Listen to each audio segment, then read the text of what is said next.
কোনায় আমাদের যে যুব সমাজ আছে, যুব শক্তি আছে, সেটাকে পুরোটাকে আচ্ছন্ন করে রেখেছে এই নেশা কারবারিরা। আমি সবচেয়ে আগে উন্নয়নের তো হবেই রামনগরে, মানুষ যেভাবে বলবে সেইভাবেই উন্নয়নের ধারা আমরা বইয়ে দেবো পুরো রামনগর বিধানসভা কেন্দ্রে।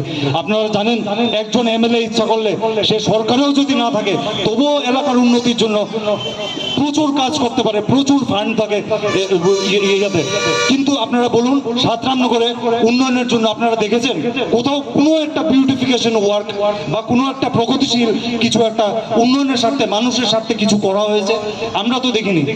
সবগুলো এরিয়াতে পিছিয়ে পড়ে গেছে। আপনারা যান আমাদের স্লাম এরিয়াগুলোর মধ্যে যান, ড্রেনের জল ঘরের ভিতরে গিয়ে ঢুকছে। এই পরিস্থিতির মধ্যে, অস্বাস্থ্যকর পরিবেশের মধ্যে একটা শিশু জন্মগ্রহণ করছে, সেখানে সে বড় হচ্ছে। তো কতটুকু অস্বাস্থ্যকর অবস্থার মধ্যে দিয়ে মানুষকে অতিক্রান্ত হতে হচ্ছে। আর আপনারা দেখেছেন যে এই 5 বছরে, গত 25 বছরে আপনারা সিপিএম এর মাফিয়াদের গুন্ডারাজ দেখেছেন রামনগর বিধানসভাতে। আর এইবার এই বিজেপির মুষ্টিমেয় কিছু মাফিয়ারা বাড়িতে ঘরে ঢুকে ঢুকে মানুষদেরকে মারধর করেছে। আমরা ভুলে জানি সেই মিউনিসিপ্যালিটি নির্বাচন কত লোককে তারা মারধর করেছে, সিনিয়র সিটিজেনকে তারা রক্তাক্ত করে বাড়িতে পাঠিয়েছে। সেটা তারা কোনো মতে করতে পারে না, এটা একটা অন্যায়। কিন্তু আমরা তখন প্রশাসনকে দেখেছি কোনো রকম ব্যবস্থা তাদের বিরুদ্ধে নেওয়া হয়নি। বাইরে থেকে এসে বাচ্চা ছেলে ওর বাপ সমানে বয়সের মানুষকে থাপ্পড় দিয়ে দিয়েছে। সেটাকে এখানে মানুষ ভুলে গেছে? কোনো মানুষ ভুলেনি। সেটা মানুষ মাথা উঁচু করে আপনারা এবার রামনগর বিধানসভাতে ভোটদান করবেন। আপনাদের যে গণতান্ত্রিক অধিকার, সেই প্রক্রিয়া প্রয়োগ করবেন। আপনারা দেখুন, আমি আপনাদেরকে কথা দিচ্ছি, আমি আপনাদের ঘরের সন্তান। আপনারা জানেন আমাকে, আমি করোনা পিরিয়ডও প্রত্যেক বাড়ি বাড়ি যারা গরিব বংশের নারী, সেখানে আমি রেশন পৌঁছে দিয়েছি। কেউ অস্বীকার করতে পারবে না। সেই জায়গায় থেকে আমি বিজেপিকে প্রশ্ন করতে চাই, তোমরা তো সরকারে রয়েছো, তোমরা কি করেছো মানুষের জন্য করোনা পিরিয়ডে? তোমরা তো কিছু করতে আমি দেখিনি। কয়েকটা জায়গাতে তোমরা খিচুড়ি দান করেছো। জিবি হাসপাতালে টানা 3 মাস, আমি যারা পেশেন্ট পার্টি রয়েছে, তাদের যে যারা রয়েছে হাসপাতালে থেকেছে, আমি 3 মাস তাদেরকে খাইয়েছি।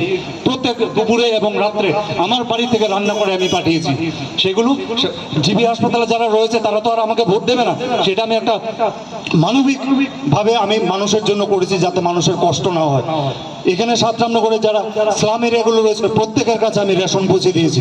আমি দেখিনি তখন বিজেপির কাউকে কোনো কিছু মানুষের স্বার্থের কিংবা মানুষের পাশে দাঁড়ানোর জন্য। আপনারা এবার খুবই অবগত সবাই। আপনারা দেখেছেন, এই যে সন্ত্রাস দমন করতে হবে, এলাকাতে শান্তি ফিরিয়ে আনতে হবে এবং নেশামুক্ত সমাজ গড়ে তুলতে হবে। এই যে আমাদের যারা যুবক ভাই ও বোনেরা রয়েছে, তাদের শিক্ষার অগ্রগতি ফেব্রুয়ারি আপনারা মাথা উঁচু করে যান এবং আপনাদের ভোট আপনারা দান করুন। আপনি দেখবেন নির্বাচনের পরে আমি যদি জয়লাভ করি, আমি মাথা নিচু করে আপনাদের সাথে থেকে আপনাদের সেবা দিয়ে যাব, অষ্টপ্রহরের সেবা দিয়ে যাব, সেটা আমি কথা দিলাম। এই বলে আমি আমার বক্তব্য শেষ করছি। জয় হিন্দ, বন্দে মাতরম। বিজেপিকে বেছে নিয়েছিল কারণ বিগত 25 বছর এই বামফ্রন্ট এমন একটা শাসন চালিয়েছিল, তাদের বিরুদ্ধে প্রতিবাদ করলে খুন, প্রতিবাদ করলে বাড়ি ঘরে আগুন, প্রতিবাদ করলে মহিলাদের উপর নির্যাতন, লুটপাট। তাদের বিরুদ্ধে লড়াই করতে গিয়ে রাজ্যের শত শত কংগ্রেস কর্মী খুন হয়েছে, হাজার হাজার বাড়ি পুড়ে দিয়েছে সিপিএম এর লোকেরা, নারী নির্যাতন করেছে।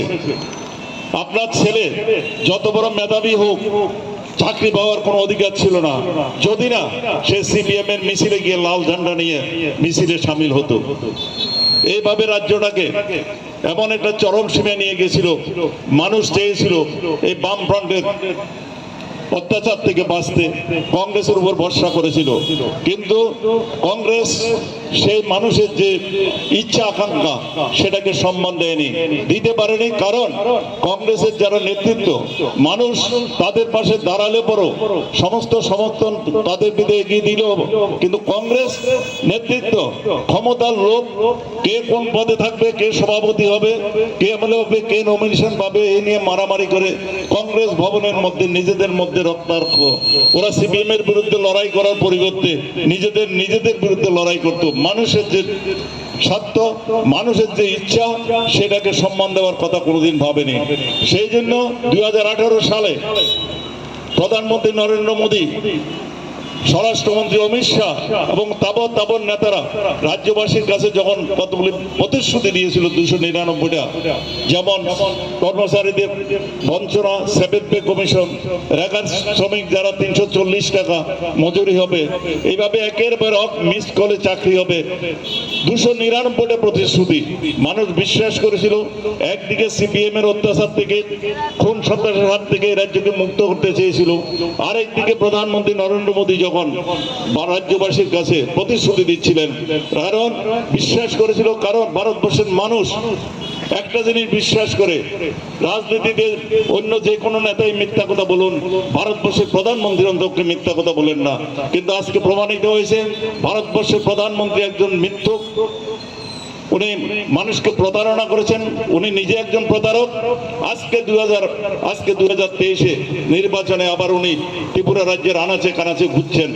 একটা প্রধানমন্ত্রী আনাচে কানা ঘুরছেন ত্রিপুরা রাজ্যের, কারণ বিজেপির নেতারা বুঝতে পেরেছেন এ রাজ্যের মানুষ ঠিক করে নিয়েছে বিজেপিকে ভোট দেবে না, ক্ষমতায় পাঠাবে না। সেই জন্য কালকে সংকল্পপত্র নামে আরেকটা নির্বাচনী ইস্তাহার মানুষের কাছে তুলে ধরেছে। সেখানে দেখবেন এই যে বলেছিল 7th pay commission, 7th pay scale commission লাগু করবে, সেটা কেন করলো না? একটা আওয়াজ, একটা শব্দ নেই, ক্ষমাও চায়নি। 340 টাকা রেগার মজুরিদের দরকার 50,000-এর বেশি চাকরি দেবে বেকারের সেই সরকার। আর নেই দরকার যারা গ্যাসের দাম বাড়ায় সেই সরকার। এখন ত্রিপুরায় দরকার রূপশ্রীর সরকার, এখন ত্রিপুরায় দরকার কন্যাশ্রীর সরকার, রামনগরে দরকার স্বাস্থ্যসাথীর সরকার, মমতাদির সরকার।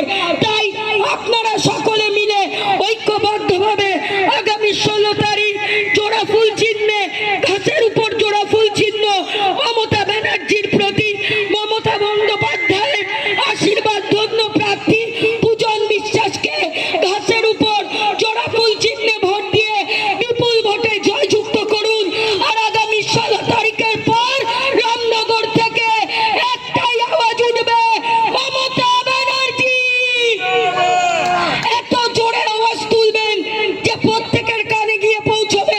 দিল্লিতে বসে থাকা নরেন্দ্র মোদীর চেয়ার কাঁপবে, মমতা ব্যানার্জি, অভিষেক ব্যানার্জি, মামাটি মানুষ, তৃণমূল কংগ্রেস, এই আমরা কারা, আমরা কারা, এই লড়ছে কারা, এই লড়বে কারা, এই সবুজা বীরে, এই তুলবে ধ্বনি, এই রামনগরে, এই জিতবে কারা, এই রাজপথেতে, এই প্রতিবাদে, এই প্রতিরোধে, এই উন্নয়নে, এই বুম বাজিয়ে, এই যাচ্ছে কারা, এই জিতবে কারা, এই বিধানসভায়, এই লড়বে কারা, এই জিতবে